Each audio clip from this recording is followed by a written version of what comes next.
Hello, everyone, and welcome. I'm excited to have you here today.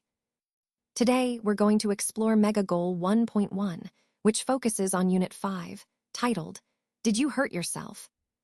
We'll be looking at some important grammar points that will help you communicate more effectively in situations related to health and accidents. So, get ready for an engaging session where we'll learn how to ask and answer questions about injuries and accidents confidently. Let's get started. Let's focus on applying the rules correctly to do the exercises. This will help reinforce what we've learned. Next, we'll look at how to distinguish between the use of so and because, which is essential for clear communication. Then, we'll explore how to differentiate between so and neither, so you can choose the right word based on the context. Finally, we'll review how to use reflexive pronouns accurately.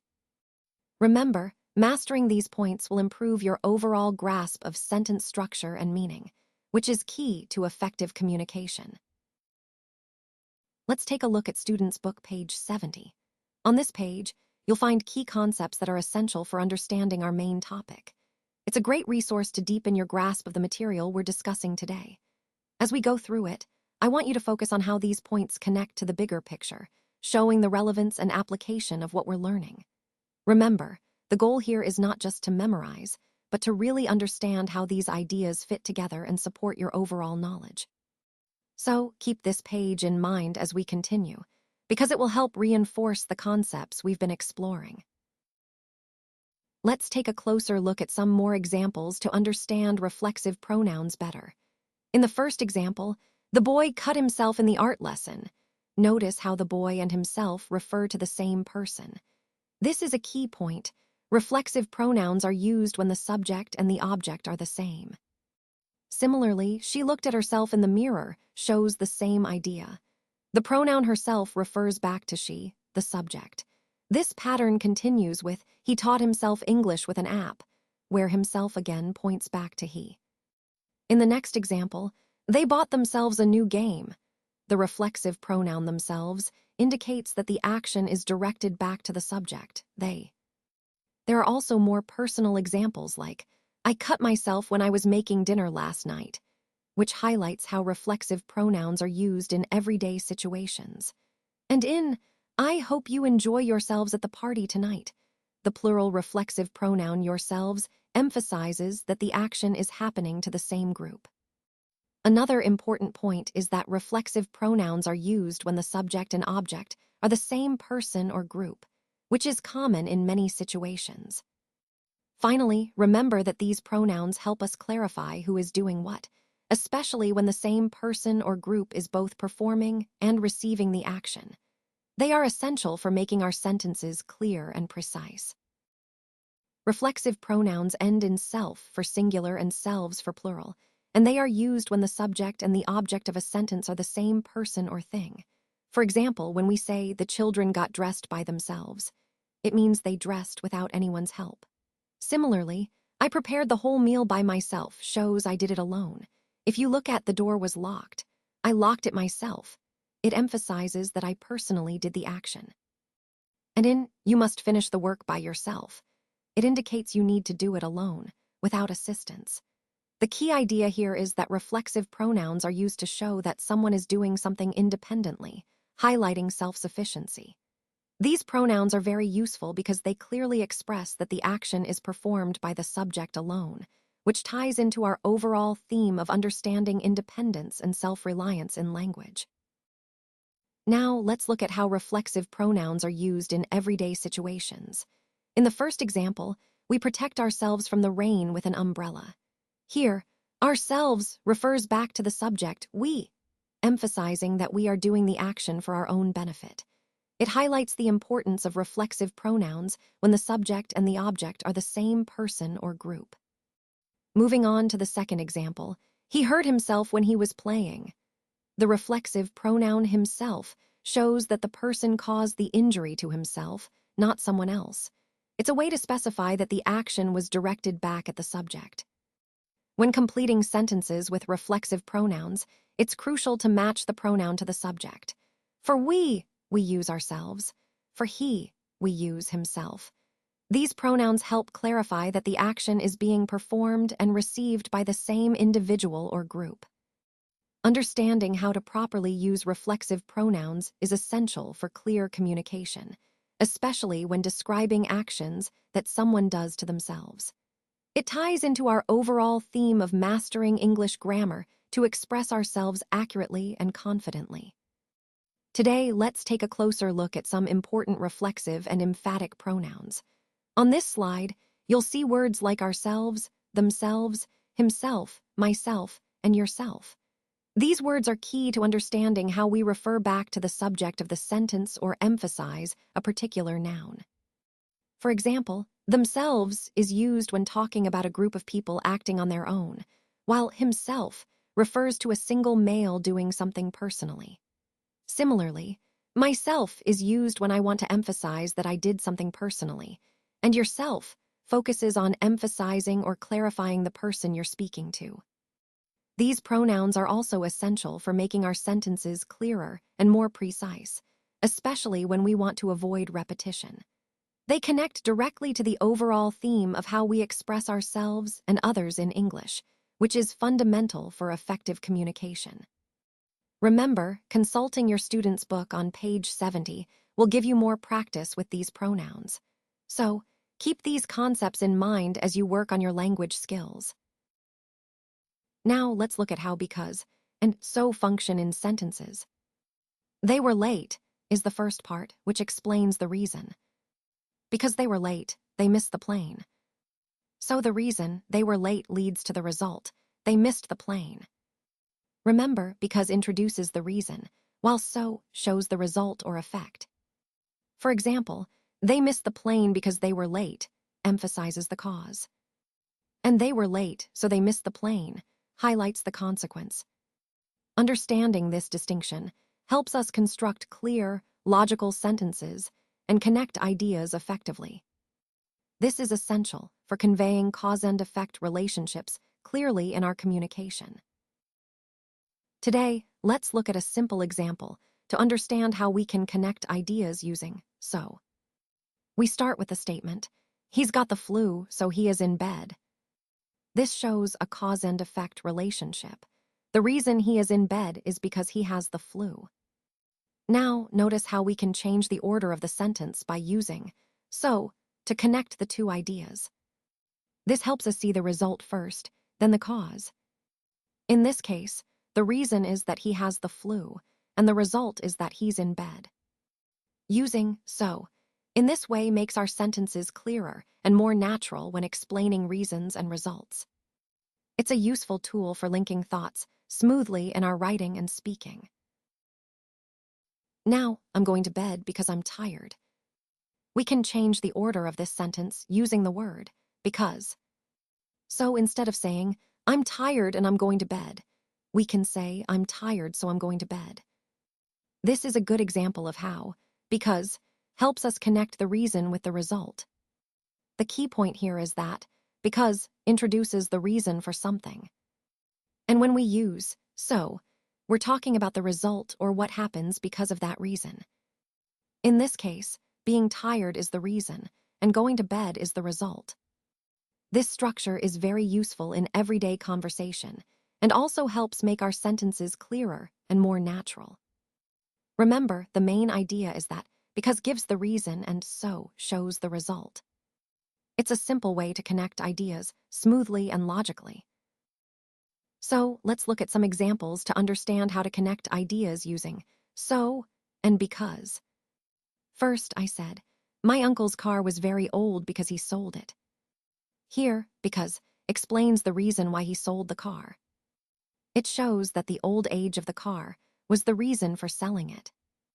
Next, I mentioned, "I stopped running so my knees started hurting." In this case, so indicates the result or consequence of stopping running. My knees started hurting. It connects the action to its effect. Finally, I said, "My father has a toothache, so he went to the dentist." Again, so links the cause, having a toothache, to the action taken, going to the dentist. Now, the key point here is to remember when to use because and when to use so.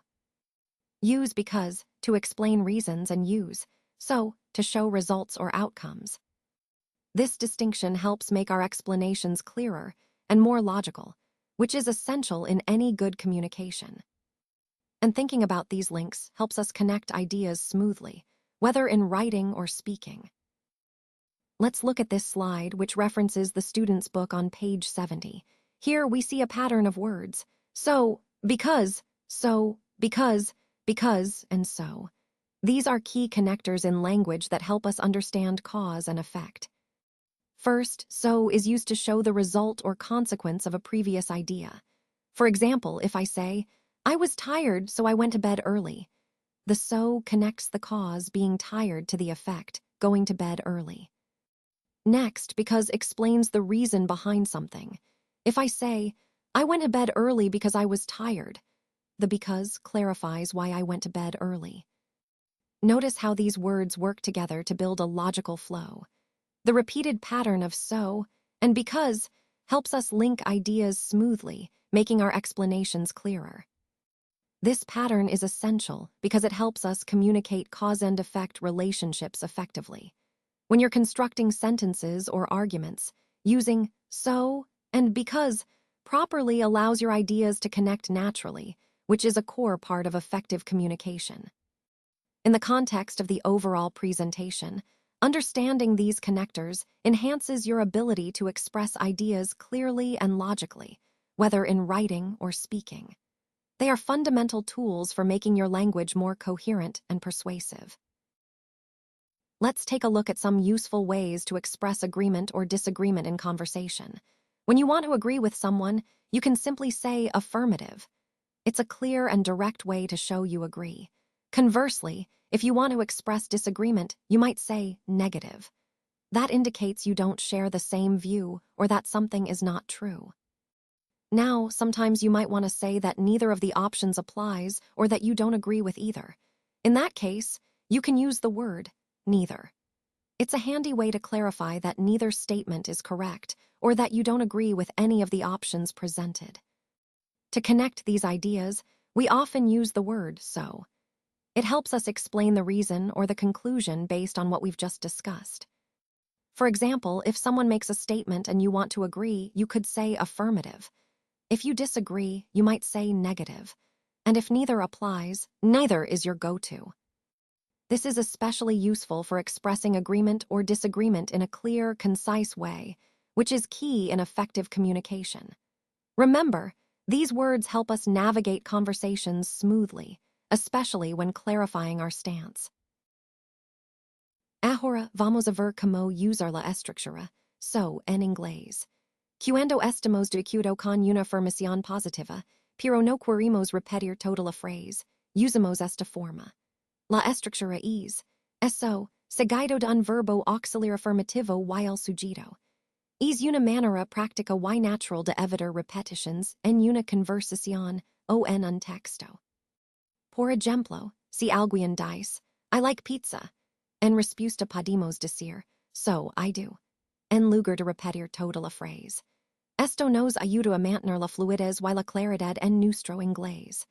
Recordemos que esta estructura es muy útil en conversaciones cotidianas y también en contextos formales cuando queremos ser breves pero correctos. Now let's look at how we handle situations where we agree with a negative statement but prefer not to repeat it. This is where we use neither, followed by an affirmative auxiliary verb in the subject. Essentially, it's a way to avoid redundancy and keep our sentences concise. For example, if someone says, I don't like coffee, and we want to agree without repeating the negative, we say, neither do I. It's a handy structure that keeps conversations smooth and natural. Remember, neither always pairs with an affirmative auxiliary verb to match the original statement. This form is especially useful in everyday conversations when we're expressing agreement with negative ideas efficiently. So, understanding this pattern helps us sound more fluent and connected in English. Let's look at some common ways we respond to what someone else says, focusing on expressions like neither am I, so did I, and so do I. These phrases help us agree or show similarity in different contexts. First, when someone says something negative, like, I don't like this, we might respond with neither do I, meaning we also don't like it. It's a way to show agreement in a negative sense. Next, in positive situations, if someone says, I went to the park, we can reply with so did I, indicating we did the same thing. This pattern works for past actions, present states, or future intentions, depending on the phrase. Similarly, so am I is used when talking about being in the same state or condition, like I'm tired, and you respond with so am I. On the flip side, neither did I is used when someone mentions a past action they didn't do, and you also didn't do it, emphasizing shared negative experience. Neither have I is a more recent perfect tense form, used when someone says, I haven't seen it, and you confirm with neither have I. The key takeaway is understanding how these expressions help us agree or relate to what others say, whether in positive or negative contexts, and how they connect to the overall idea of sharing experiences or opinions. Let's take a look at what's next on our journey. On the workbook, page 266, you'll find exercises labeled C and D. These are designed to reinforce what we've just covered and help you practice applying these concepts. I encourage you to work through these exercises carefully, as they're a great way to deepen your understanding. Additionally, there's homework assigned for this section. Doing these tasks will not only solidify your grasp of the material, but also prepare you for the next steps in our overall learning path. Remember, the key points here are to actively engage with the exercises and complete your homework diligently. Connecting all of this to our broader theme, these activities are essential for translating theory into practice. So, I recommend setting aside focused time to complete these tasks thoughtfully. This will ensure you gain the most from the content and stay on track with your learning goals. Thanks, I really appreciate your time and attention today.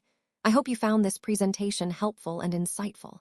Remember, the key points we've discussed, whether it's the importance of collaboration, innovation, or continuous learning, are all essential for achieving success. Keep these concepts in mind as you move forward, and don't hesitate to apply what you've learned. Thank you once again for being such an engaged audience. I look forward to seeing how you implement these ideas in your own work. Have a great day.